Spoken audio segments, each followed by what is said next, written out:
Heavenly Oz, and a couple things I want to share with you here. You can see first on the screen, Michael Snyder, this is not normal. There have been more than 500 tornadoes in the U.S. during the last 30 days. He wrote this on May 28th of this year, 2019.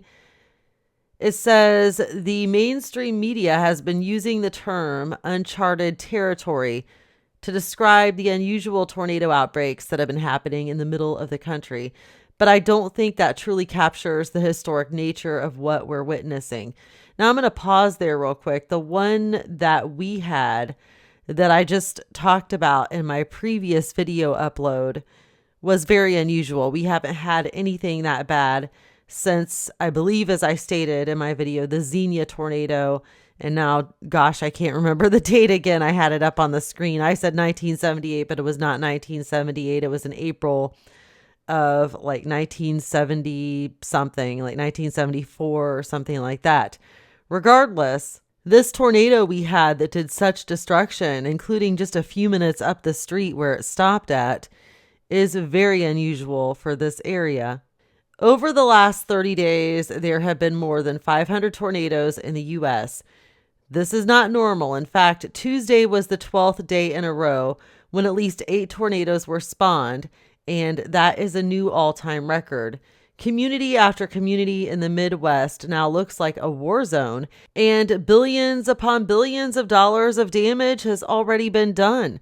But this crisis is far from over, because forecasters are telling us that more powerful storms will roar through the middle of the country on Wednesday. So we have had some storms here, but nothing really major. Today is Thursday. We're beyond Wednesday now, in other words. Since 1998, there has been an average of 279 tornadoes during the month of May. So the fact we've had more than 500 over the last 30 days means that we're running way, way above normal. And, you know, another thing I'm going to show you here is in the Bible where Jesus specifically talks about the weather. I'll show you that here in a second. Michael also added that according to the National Weather Service, there were more than 50 tornadoes over Memorial Day weekend alone. And at this point, there have been at least 8 tornadoes in the U.S. for 12 consecutive days.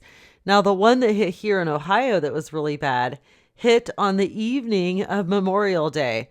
So pretty bad. Like I said, there was major damage only a few minutes up the street from me. So it didn't come to my town, and I was very thankful for that. Now, this article has a lot more, and I'm sure everything he wrote here is very important. I will leave the link. But because I'm going to share several things with you, I don't want to share the entirety of each article because it'll take too long. Okay, some more natural disaster news. California is shaken by more than 80 earthquakes as Chile is hit by the largest quake in 12 years. This was published by Michael Snyder on May the 26th of 2019. He writes, very early on Sunday morning, a massive 8.0 magnitude earthquake struck a sparsely populated area of Peru. As you'll see below, it was the largest earthquake to hit Peru in 12 years. And other areas of the Ring of Fire experienced unusual shaking afterwards. Here in the U.S., there were dozens of detectable earthquakes in the state of California on Sunday, and a lot of people are concerned about what all of these small earthquakes could mean. More than 80% of the world's earthquakes happen within the Ring of Fire, and many scientists believe that shaking along one section of the Ring of Fire can put stress on other portions. Of course, we have been told over and over again that California is way overdue for a big one, and we know that it is coming someday. Let us just hope that it can be delayed for as long as possible. Now, also interesting, the Cascadia subduction zone. Huge articles, even in the New Yorker several years ago. The question is not if, but when, because that particular fault line is locked up and it's just building up pressure. So when it goes, it's gonna go. It's just constantly building up all this pressure. So that's going to be a big one. In fact, they referred to it as the big one. Then we have the New Madrid fault line, which I live on. I live in a red zone of the New Madrid fault line. And people predict that that one will be so bad that it could potentially split the United States of America in half along the Mississippi River right there. Back in the 1800s, which was the last time there was a major New Madrid fault line earthquake, it actually caused the Mississippi River to flow backwards and did a lot of damage. So we are well overdue for that. That's some pretty scary stuff. But the Bible talks about these things happening in the end times on an escalated scale, which we're seeing.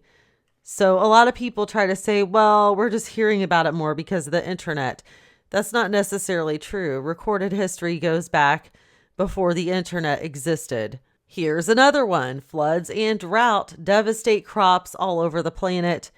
Could a global food crisis be coming? It looks like global food production could be well below expectations in 2019, and that could spell big trouble in the months ahead. In recent weeks, I have written extensively about the problems that we have been experiencing here in the U.S. As many as 1 million calves were lost to the flooding that hit the state of Nebraska in March. Farmers have planted less than half of the corn that is normally in the ground by this time of year, and a lot of the crops that have been planted in the middle of the country are really struggling due to extremely wet soil. But it isn't just the U.S. that is facing a very troubling year.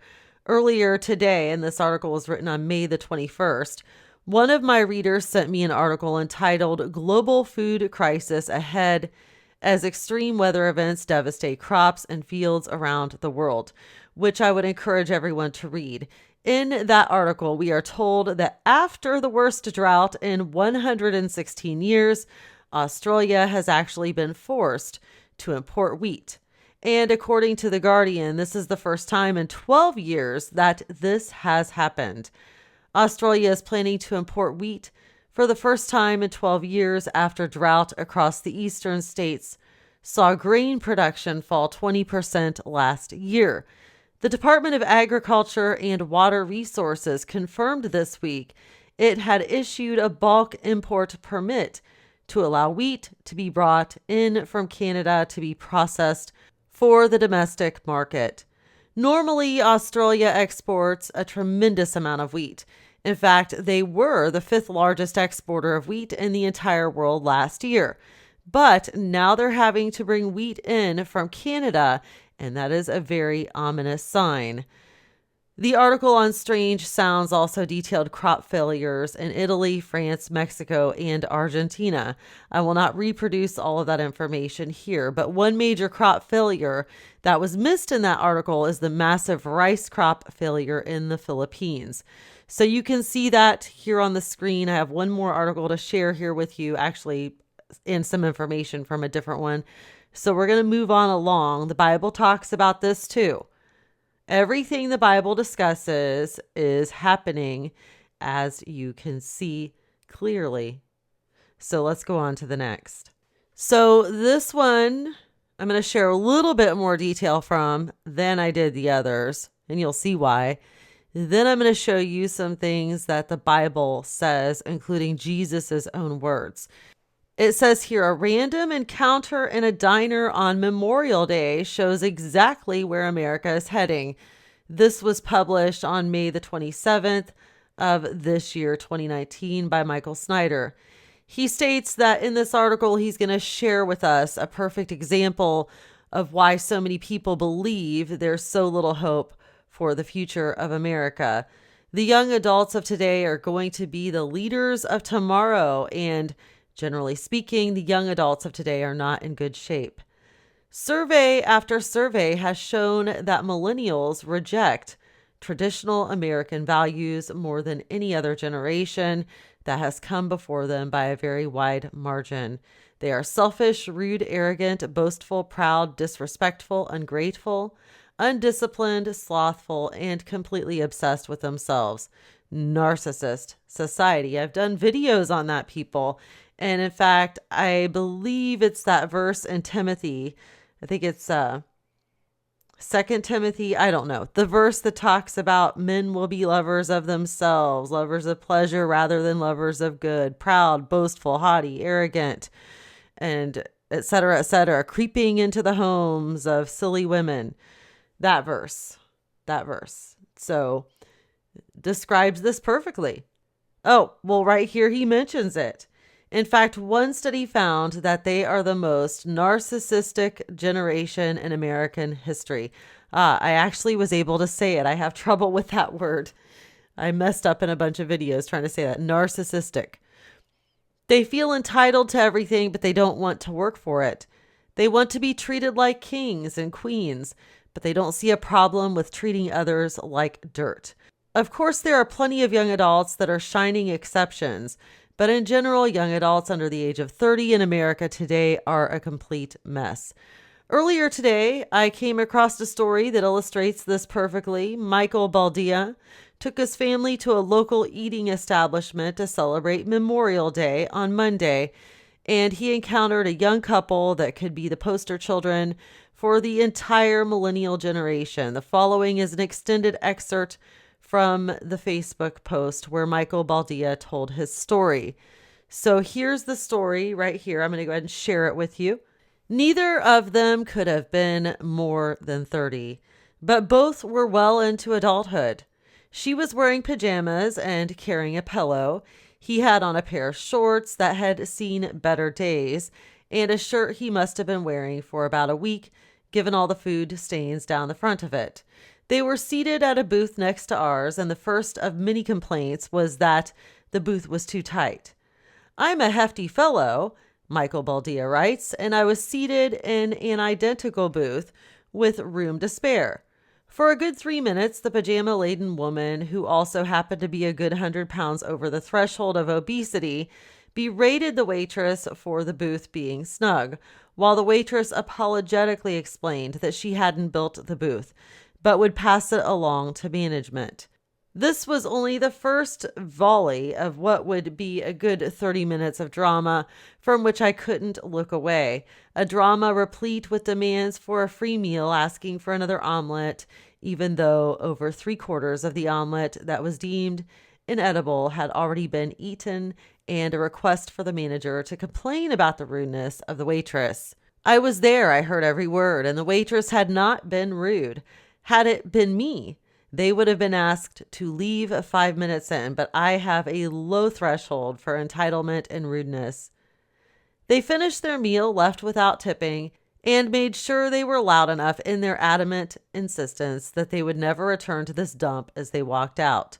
I had never seen anything like this in my life, but upon talking to the waitress afterward, apparently it's happening more and more in recent years." Now, Michael gives his opinion here. He says, even if they're not running things themselves in the future, these are the people that will be choosing who runs our country. Either way, we are in big, big trouble. Once again, I should note that there are definitely exceptions to what I'm talking about. I personally know some wonderful young adults, but the problem is that there is not nearly enough of them. Most of our young adults are the product of a deeply flawed education system, have had thousands of hours of garbage entertainment poured into the minds, and have been systematically trained to reject the values that this country was founded upon. As a result, the future of our nation is looking exceedingly bleak at this point. Now, before we move along to the next example here, let me add that another huge problem is the amount of attention that electronics are getting from our youth, to where they have very little social skills. Texting, gaming, just constant on their phone, doing something, or on their electronic devices. They have, as I just said, very little amount of any social skills whatsoever because of this. Everything is so impersonal. He writes, let me give you another example. Not too long ago, a 27-year-old woman literally tried to drown her newborn baby in a McDonald's toilet. A California woman who tried to drown her newborn in a McDonald's toilet received no jail time during sentencing this month. Sarah Jane Lochner, 27, escaped jail time and was instead sentenced to 4 years of supervised probation on May 3rd in the courtroom of San Mateo County Superior Court Judge Stephanie Garrett. Lochner will also be required to attend parenting classes according to Fox 13. Lochner was arrested in January on a charge of attempted murder, but later pleaded guilty to the lesser charge of child endangerment. So you throw your newborn infant into the toilet and try to drown it, and that's just child endangerment, no different than walking away from your child at a department store or leaving a kid in a car. Child endangerment. You know, people are becoming numb to these sorts of things because of abortion. Because of abortion and because of partial birth abortion and live birth abortion, people are numb to it. They think it's no big deal. They think a newborn baby is just a fetus after all. So Michael gives his opinion on that, which is basically the same as my opinion. And what I said, he goes into a little bit more detail. But then he also adds, perhaps the reason why social media platforms such as Facebook are such a problem is because they're so addictive. In a recent editorial, U.S. Senator Josh Hawley referred to Facebook as a digital drug. Let's be clear, this is a digital drug, and the addiction is the point. Addiction is what Mark Zuckerberg is selling. Like other drugs, this one hurts its users. Attention spans dull, tempers quicken, relationships fray. Now, there's a little bit more here in this article, but I think enough said. Hopefully to wake some of you up watching, some of you listening. I've shared with you the weather type of stuff, the natural disaster stuff, the fact that this whole narcissist society and our children and kids and people drowning babies in toilets. How much more do we need to realize what's going on and how close we are? We are right there, and it's time to wake up. Now, if you're still not convinced, let me show you one more thing. Right here on Life, Hope, and Truth, Biblical Indicators, Jesus' own words. Jesus chided the religious leaders of his day for not recognizing the biblical signs of the momentous times they were living in. The Pharisees and Sadducees were testing Jesus, asking him to show them a sign or miracle from heaven. In reply, Jesus contrasted their knowledge of the weather with their understanding of prophecy. Matthew 16, verses 2 and 3 state, "When it is evening, you say it will be fair weather, for the sky is red. And in the morning it will be foul weather today, for the sky is red and threatening. Hypocrites, you know how to discern the face of the sky, but you cannot discern the signs of the times." Interesting. And the author of this article puts, but what about right now? Can we discern the biblical signs of our times? Yet so many of us choose to remain asleep. Now let me just show you a couple other things here. All right, in Matthew chapter 24, Jesus lists many other signs to watch. Religious deception, we have that, this whole new apostolic reformation movement, dominionism, and more, the Pope and all that business. Wars and rumors of war. We constantly are hearing rumors for years of war with Russia, China, Kim Jong-un, and Korea.